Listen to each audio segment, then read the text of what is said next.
from Elon Musk, which he tweeted out. He's sort of been changing around his tweets a little bit. He said, quote, "At no point did I or anyone at SpaceX promise coverage over Crimea. Moreover, our terms of service clearly prohibit Starlink from offensive military action as we are a civilian system." So they were, again, asking for something that was expressly prohibited. That is Elon Musk's line at the moment.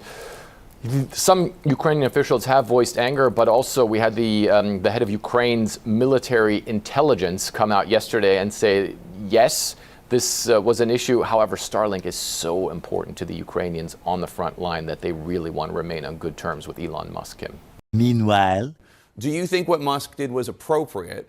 And are you okay with a private citizen having so much power over a war? Well, first of all, I don't know enough of the details about that to comment, but what I would say is if there's any sort of smoke, we should have transparency. We should be able to find out exactly what happened, who did it, when they did it, and why they did it. And then we should be able to take the appropriate action. The bottom line is we should always watch out for the national security of Americans and our allies. And if there was anything that came in the way of that, then we should address it. And if there's something there, then we should ask questions about it. But I think we need to look into it further. All right, guys, so we got to talk about CNN and the mainstream liberal media, who are determined to push us into a nuclear world war, okay? Because I want you guys to notice the difference between how the mainstream liberal media handles a presidential candidate that actually wants to bring peace to Ukraine and stop this war between Ukraine and Russia. Right, I want you guys to notice the difference between how the media treats somebody like, for example, Vivek Ramaswamy or Trump, who definitely want to do that. You said this is your words, quote, "If you want to stay out of no-win wars and make America stronger at home, I know how to get that done." Genuine question, Vivek, not a gotcha. How? How do you know how to get that done? With respect, you've literally never done anything like that in your life. I could go out on the street outside the studio, grab someone. They have as much experience as you do of keeping us out of foreign wars. That's not an insult. That's just a statement of fact. Here's what I would do. Pull Russia apart in its military alliance with China. Those two countries are in a military treaty dating back to 2001. That is the single greatest threat that the United States faces. So I would end the Ukraine war on terms that, yes, allow Ukraine to at least come out with its sovereignty intact, which may not even be the track they're on right now. But in return, and also make a commitment that NATO will not admit Ukraine to NATO. In conjunction, and by the way, for people in the foreign policy establishment, they forgot that Gorbachev was made that promise by James Baker in the United States in 1990. So keep our word there. But in return, actually make a hard requirement that Vladimir Putin exit his military alliance with China and remove his Russian military presence from the West. That's the deal that I would do. Again, the fantasy land is why would Putin just agree with you? Why? Because you asked nicely, Putin will hold his word. He'll pocket your concessions and not just carry on dealing with his biggest trading partner, China? Well, here's the thing. I actually think that China shouldn't be his biggest trading partner. I think it's a mistake that we've closed off economic relations with Russia. I would lead both the United States and the West to reopen economic relations with Russia because Putin does not enjoy being Xi Jinping's little brother. Mehdi, you're a smart guy. Look at what he's done. He's actually sent weapons to both India and Vietnam right after the February 2022 meeting he had with Xi Jinping. There are cracks in that armor, but we need to actually open our eyes to see the opportunity staring us in the face. We will have to agree to disagree whether we think that you can persuade Vladimir Putin to drop his alliance with Xi Jinping. Versus how they treat somebody like a Nikki Haley, who went on Jake Tapper's network to make the argument that in order to prevent war, you need more war. It's been spent from our defense budget towards Ukraine. That's just 3.5%. That percentage of GDP, 11 European countries have spent more than us. We know that Russia has said once they take Ukraine, Poland and the Baltics are next, and then you're looking at a full-on war. What we're trying to do is prevent war. That's a pretty good return on investment to prevent war. So I think that we need to continue giving them equipment and ammunition with our allies to win. I don't think we need to give them straight up cash. I don't think we need to put troops on the ground, but we need to finish this because we have to always remember a win for Russia is a win for China. They've made that very clear. And right now, China is our #1 national security threat. So House Republicans should keep that Ukraine spending in the spending bill and should not separate it and should support it. Republicans and Democrats should not pull in Afghanistan. Don't go pulling out now. Putin is at rock bottom. We know that because he's getting drones from Iran and missiles from North Korea. We know that because they've raised the draft age in Russia to 65. Finish this. Biden has missed multiple opportunities to finish this. We need to make sure that we end this war quickly, that we finish it, but we do it the right way. We don't want a further war, and the only way we can do that is to have Ukraine win. And there's no one that wants the Ukrainians to win more than the Taiwanese, because they know that if Ukraine wins, China will stay away from Taiwan. And so, yes, I think Republicans and Democrats need to keep their eye on the ball, and that is, let's finish this mission in Ukraine, and then we will handle Russia and China by just doing that. Yeah, so I want you guys to understand. It's like I told you. If a presidential candidate says, hey, I have a plan for peace, that will be scrutinized more than a presidential candidate like Nikki Haley saying that she has a plan for more war, right? That's literally what she's saying. She's like, look, we should just keep spending money, okay? We should just keep pushing it, keep funding it, okay? Because she's telling Jake Tapper that, hey, we're almost at the finish line, right? This is what they told us in Iraq, okay? This is what they told us in Afghanistan, right? And Jake Tapper nods along. And he never thinks to ask, well, how are you sure that this is actually going to end up the way that you say it's going to end up? Okay, how are you sure that this is not going to end up in a nuclear war? How are you sure that this is not going to end up like Afghanistan, which, in my opinion, and also in the opinion of Vivek Ramaswamy as well, too, who Nikki Haley has criticized as being a foreign policy rookie. That's exactly how this is going to end up if this continues. Why are you against supporting Ukraine? Because it does not advance American interests, and as the U.S. president, I'm not running for any other role other than looking after the interests of Americans.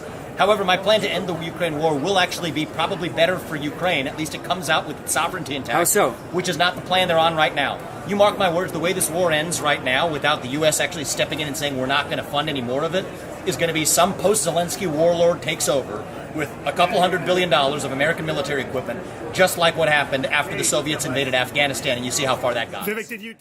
Yeah, so you see that, you heard that. I agree with Vivek Ramaswamy. I do think that that could be a likely outcome if we continue funding this war and trying to have Ukraine fight Russia over a long period of time instead of pushing for a diplomatic solution and a peace agreement that, in my opinion, in the short and long term will be better for Ukraine. Okay, but again, if you are a presidential candidate and you push for peace, you want to actually be diplomatic about it, they will press you, they will question you, and they will smear you more than they will a presidential candidate that has no plans for peace and is saying, hey, let's fund this war forever and risk the war going nuclear, right? And in fact, if you are a billionaire who happens to own Starlink and you provide communication/internet services to Ukraine for peaceful purposes only, and Ukraine and their military decide to break your terms of service and attempt to use Starlink for offensive military purposes, and you say, hey, you know what? I'm not going to allow that to happen. Okay, I'm not going to give you access over the region that is required for you to conduct this attack because I think that it's going to escalate a nuclear war. People like Jake Tapper, they lose their minds, right? They will go to the Biden administration and say, why are you not punishing Elon Musk for essentially enforcing his terms of service, okay, for not bending the knee to Ukraine's military, who could have launched an attack that could have started World War III, okay, that could have led to the end of the world, mutually assured destruction. So that's exactly what Jake Tapper is going to do here with Biden Secretary of State Antony Blinken, and I want to react to it. So let's go ahead and get into it. Ex-CEO Elon Musk has recently confirmed a report that's in Walter Isaacson's new biography of Musk that last year Musk blocked access to his Starlink satellite network in Crimea in order to disrupt a major Ukrainian attack on the Russian Navy there. In other words, Musk effectively sabotaged a military operation by Ukraine, a U.S. ally, against Russia, an aggressor country that invaded a U.S. ally. Should there be repercussions for that? Now, I want you guys to understand the way that Jake Tapper is framing what Elon Musk did is not honest. What actually happened is that Elon Musk did not actually ever give Ukraine access in Crimea. The Ukrainians thought that it was enabled in Crimea. It was not. They asked Musk to enable it. However, he did not. He refused because he thought that it would lead to a major war or a major escalation in the war. Okay? So it's not like Elon Musk had the system turned on, told him it was turned on, and then just, arbitrarily blocked it when Ukraine decided to launch this attack. Okay, apparently Ukraine never had access to this system in Crimea in the first place. And when they requested it, he just said, no, I'm not going to allow you to use it in Crimea because I don't want to escalate this war. So again, that's actually what happened. They never had access to it in the first place. So again, the way that it was framed initially from the media is that Elon Musk kicked off Ukraine or turned it off when he knew that they were going to attack Russia. But that was not actually how that happened. Okay. And Jake Tapper is carefully wording what Elon Musk did to try to make it seem like he kicked off Ukraine when Ukraine never had access to it in the first place in that region. And they're not supposed to use it for offensive purposes. Jake, I can't speak to a specific episode. Here's what I can tell you. Starlink has been a vital tool for the Ukrainians to be able to communicate with each other, and particularly for the military to communicate in their effort to defend all of Ukraine's territory. It remains so, and I would expect it to continue to be critical to their efforts. So what we would hope and expect is that that technology will remain fully available to the Ukrainians. It is vital to what they're doing. I don't know that you can't speak to it. You won't speak to it. Musk says he was reportedly afraid that Russia would retaliate with nuclear weapons. Musk says that's based on his private discussions he had with senior Russian officials. Are you concerned that Musk is apparently conducting his own diplomatic outreach to the Russian government? Really, none of this concerns you? Again, Jake Tapper acts like we're actually at war with Russia, and this is what Elon Musk is doing.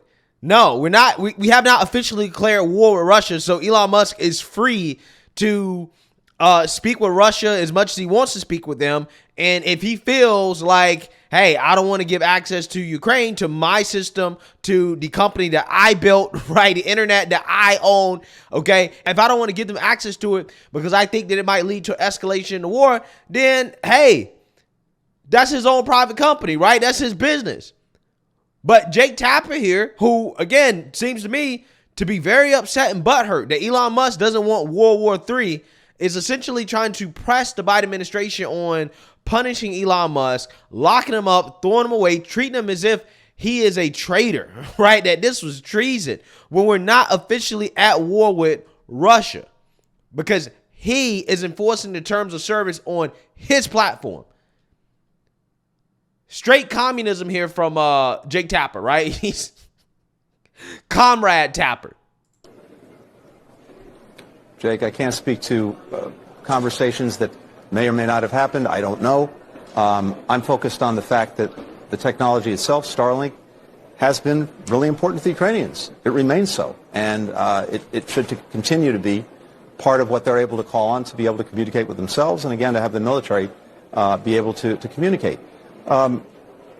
Throughout this Russian aggression, we ourselves have always had to factor in what Russia may do in response to any given thing that we or others do or the Ukrainians do, and we have. But what's so critical now is that Ukraine has had real success over the past year. I was just in Ukraine, as you know. The last time I was there was almost exactly a year ago.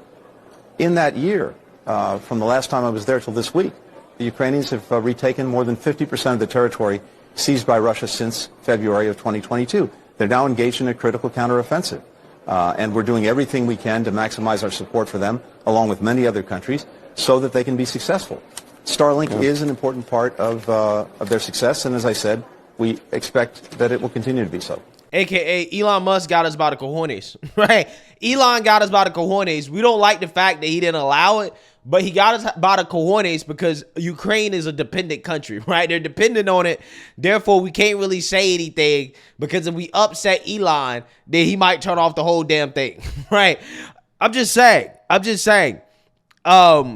This is hilarious. It really is hilarious. Elon Musk is like a real life Tony Stark. Like, I'm so serious. He's a real life Tony Stark. And that's not even like an exaggeration.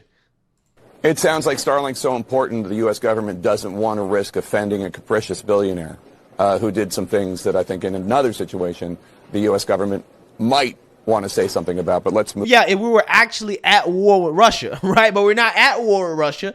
Therefore, you can't be upset, right? There's nothing to complain about. There's nothing to be mad about. Again, this is how much the media is pro-war, okay?